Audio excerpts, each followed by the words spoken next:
The biggest thing is connection, but utilizing your connections to help build your network, because the more people you know, the bigger your network, and the bigger your network, the bigger your net worth. You never know when you're going to need to know somebody. In this episode of the SelfSeed podcast, I have Gillian Utesch, and she's a digital marketer, and furthermore from that, she has created her own AI tools in which they help with searching. She has an avatar that can go through LinkedIn according to her specific set of instruction and look for particular people. How she found me for us to be able to have this podcast. So in this episode, she's going to share with us her story. She's going to share with us her company's story and how they are trying to change from marketing to a technology company. I'm also wondering, she's from a pharmacy background, moved to marketing, and now she's into technology, a software as a service company. So be sure to join in, and I think you'll learn a lot of things, because I, for one, learn a lot of things. So I hope you'll enjoy. You'll grab some tools for how understand how to do digital marketing in this new era. You'll know how to do storytelling in this with the use of AI, and also furthermore, you'll understand how to use AI without losing the personal touch, without losing your own touch, and also with your consent. So join in, and I hope you'll enjoy the discussion. And if you always have questions or you have suggestions, just type them in the comment below. Just put them in the comment. If you're listening on Spotify, remember to subscribe. If you're listening on YouTube, remember to subscribe. Yeah, let's go. Let's get into it. So we're actually thinking about rebranding, because just something like Broken Glass Ceiling Labs or something like that, because we help people market, whether they're marketing their company in a B2B way, or they're marketing themselves in an unemployment way. But we don't. I think it's kind of misleading. But it's been interesting to see how something that we've built authentically for ourselves has been able to transition and help businesses and individuals to grow and market themselves and be used in so many different ways and different facets. But it was not the original goal, but it has been a very fun accidental discovery. The sound of that accidental discovery, but it's like something big now. It's becoming the main how could we say, the main product. Yeah. And even, as you mentioned, highlighting that you would, if you were to rebrand, then you're just changing to that and you're moving away from the marketing. And I liked the part where you say, AI marketing is all about, storytelling, authentic storytelling. And AI probably in the beginning you'd have said it's all fidget, because it's just how is that possible? But now I'm curious to know, what's the importance of storytelling, especially in digital marketing? How important is it? Because sometimes I realize that some brands that are maybe some have chosen to stay traditional. I'm reading a book, the Control Alt Delete, and it's all talking about the digital posture and us changing the ways that we interact with the media or with the digital age. And I'm curious to know how do we storytell in digital marketing? How important? From our specific position and how we utilize our tools, we utilize them to remove the repetitive but essential tasks that allow us to then have the time to do the storytelling ourselves, the humans. So we use our tools to help us find people. So like my avatar found you and engaged with you, so that then I could use my time to do this conversation versus having to do the hunting and finding and connecting. And so we use it to find. So what we do is we identify the persona. So I don't know your name or where you live or anything like that. I just kind of know who you are in general. And then I put together a workflow, and I say, go and look for this kind of person. And when you find them, do this set of actions. say this or do this thing, comment on their post or endorse them for a skill or whatever the action is, and engage with them until this point. And then I build a stop in the workflow where then I come in and speak with you, so that then we can have these conversations. Because I'd much rather spend my time doing this versus spend my time scrolling through LinkedIn and doing, I want to, because I know that that's how I get to here. And I know that it makes people feel really good when they're endorsed for a skill or the content they post is commented on. And like, I know that makes people feel good. And I genuinely want to do that. But I also know I'm just one person and I can't do that for, 8,000 followers on my page. So it's very nice to have my avatar do that for me and just amplify the human experience, not replacing it, it's just amplifying it. And then it allows me, like I said, to do these experiences that are the true storytelling. Storytelling, remaking of storytelling. I like that. It's interesting to see how technology evolves, and it's even more interesting to see how we can evolve with the technology, choosing to adapt. I like to say, I was doing a series. I'm finishing it. I finished the series, the 3-part series, and it's talking about the future of jobs and all that. And it somewhere it's kind of, I am learning that it's either you adapt or you. I wouldn't like to use the word, but you die. It's either you choose one or you can benefit by adapting, or you can die, meaning you will be out of date. Yeah.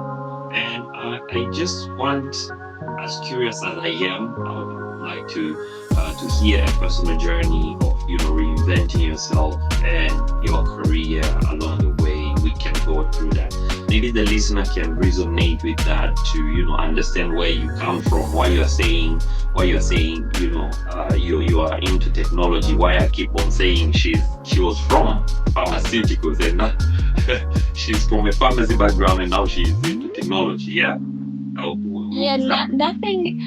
Nothing about my story makes sense. Like if you were reading this, you would be like, one of these things is not like the other one. I've just truly been I've been very honest with myself along the way, in the sense that as I've come to each part of my life's journey, I've said, does this work for me? Yes or no? And if it didn't work for me, I left it. If it did work for me, I kept going. And I think it's hard because leaving things is hard. And moving on can be scary because change is very scary, and having to rebuild yourself. And oftentimes rebuilding yourself is very uncomfortable because you're doing things you've never done before. You're leaving things that were very comfortable. Sometimes you're hurting feelings. Sometimes you're leaving degrees that you've spent a lot of time and money to get to, and explaining to people why you're doing that without looking like a crazy person, and they're going to chase you with a butterfly net. But just being honest to yourself, you only get one life. And as I've gotten, closer and closer to 29, we'll say, I realized just how fragile and quick that one life is. And that I want to make sure at the end I've enjoyed it. And I have spent as little time as possible doing things I didn't like doing. And so I did start as a pharmacist because it seems super cool. In school, you get to blow things up. But when you come in the real world, they kind of frown upon that a little bit. And that was not in the brochure at all.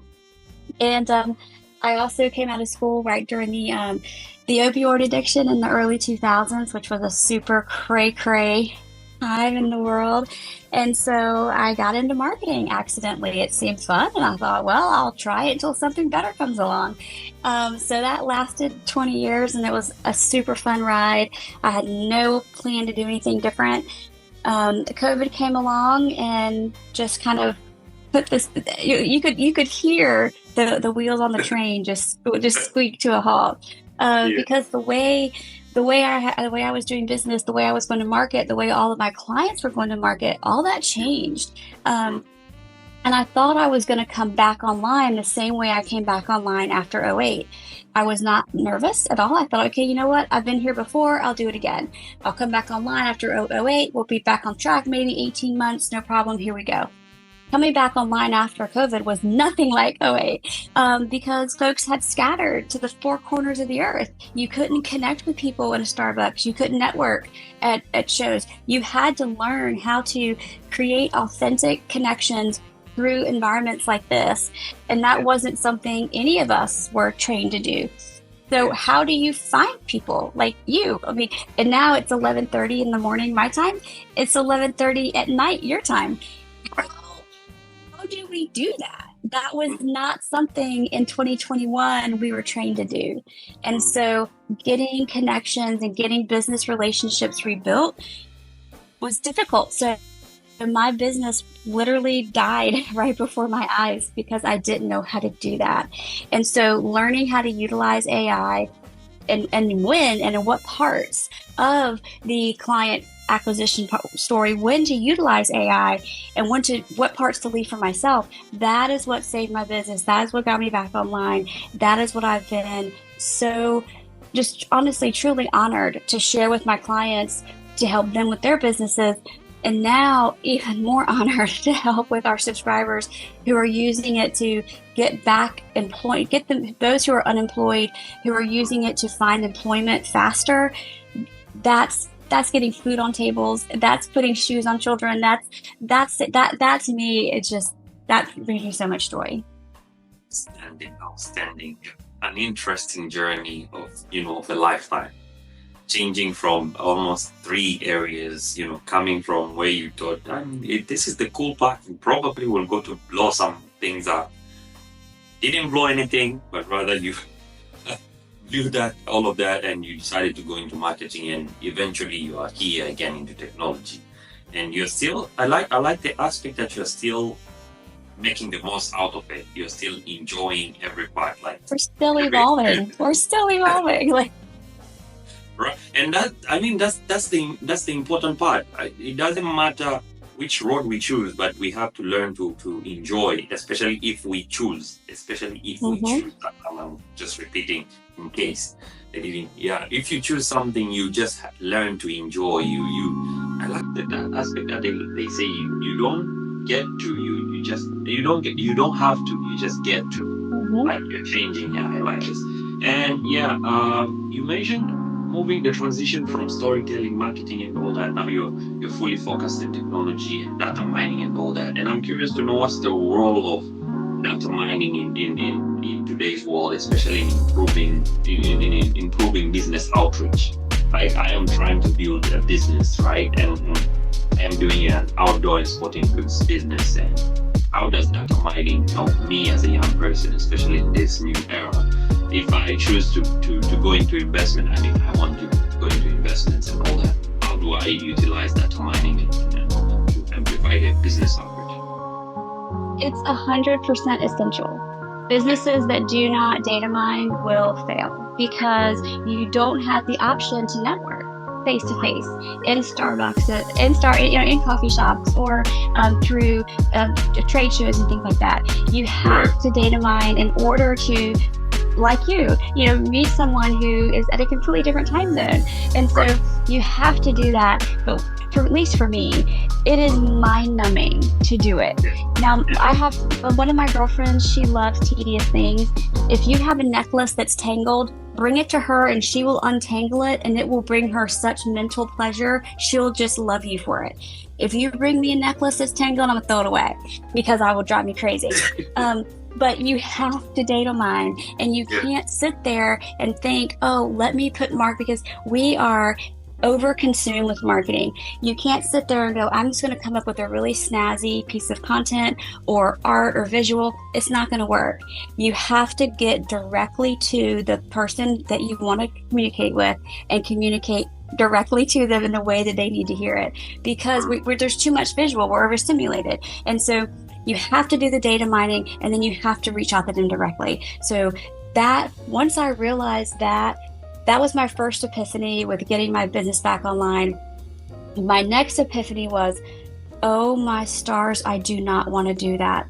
I just had this visceral reaction because I knew it was true. That kind of comes back to being honest with yourself. I knew that was true. Every light in my body was on. I said, I know this is true. but every line in my body said, I do not want to do that. I do not want to scroll the internet for people's contact information. And then, gosh, once I find it, I don't want to reach out to them. I don't want to send emails. I don't want to have to make phone calls and send. I just want to have conversations like this. Like, I'm a super cool person. I want to meet super cool people, and let's just be super cool together and skip all this step. Like just that's what I want to do. And so utilizing AI was just such a game changer and honestly a sweet relief for me that I got to do that.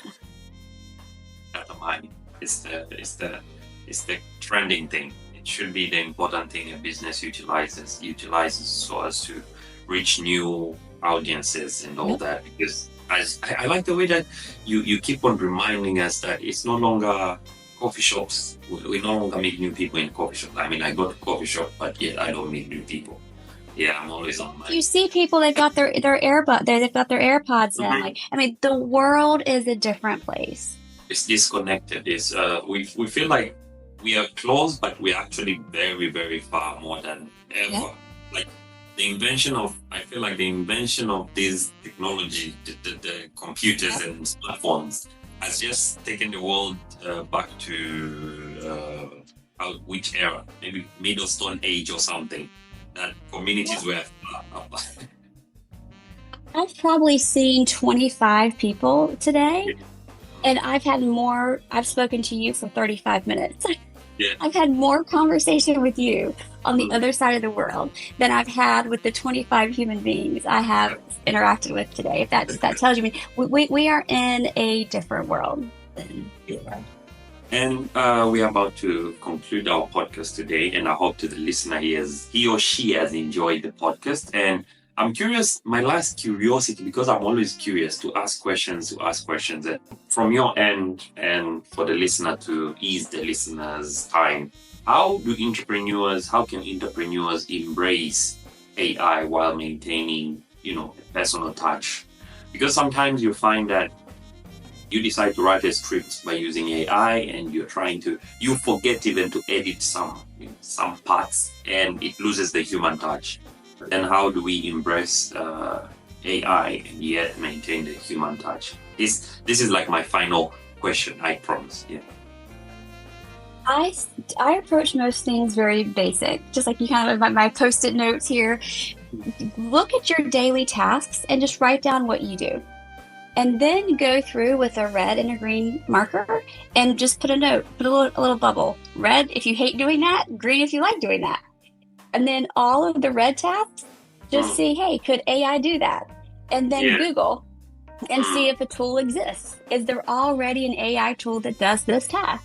And then go, okay, and that's what I did. And when I didn't find the AI tools at that time that did the AI tasks that I needed, that's when I built them. But, I'm not saying everybody has to go build AI tools, but just look for tools that do those tasks that you need. And if you can't find AI tools, look for a virtual assistant or look for some way to get those tasks off your plate, because then you will have the time to do the tasks that you like doing, which will make you just a generally happier person. But I also realized through this journey, I didn't realize the mental bandwidth I spent not only doing the tasks, the red tasks at the time, but just the heaviness that I was not thinking and brainstorming. I have come up with so many more ideas and concepts than I did in the last 10 years, because my brain can think and do, because it's not going, I have to do this task I don't want to do.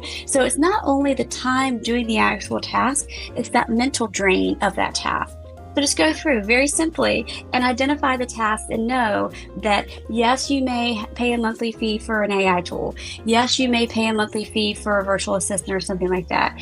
Know that you are going to come out better in the end, because the time, and that's why I say don't worry about AI replacing us. AI isn't here to take your job. AI is not here to, AI is only here to amplify us so that we can use our time to really utilize our human uniqueness for what it's here for. It's here to let you be who you are meant to be. It's here to make to let us be who we were meant to be. I like the exercise that you just gave, like to write the things that you do, and then the red and then green mark, and then just the red. Find a tool that can simply. I will try that. I'll try that next time. I'll have to try that, because sometimes there are some things I do and I'm like, can someone help me do this? Yeah. I like that. I like that.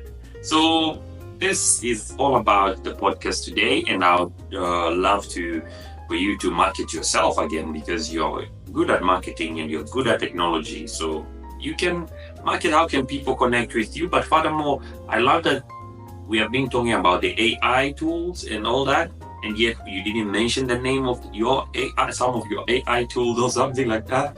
So I think this will be a good point where you can because I think the listener has listened to you from the beginning, where you told them, okay, if you stay to the end, you'll get this value. So yeah, let's top up that value with some cherries. I love it. I love sharing about AI.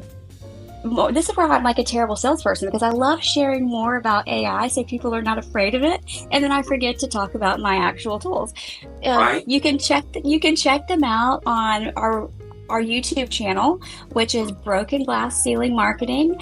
I do a lot of screen sharing so that you can see me using the tools. That way you can see that they don't look like Miss Pac-Man. They don't eat things on your computer. They don't bite. They're very harmless. But you can see how they're very user friendly. And all of our tools were built because of the things I wanted. So you'll see a lot of things like there's color coding.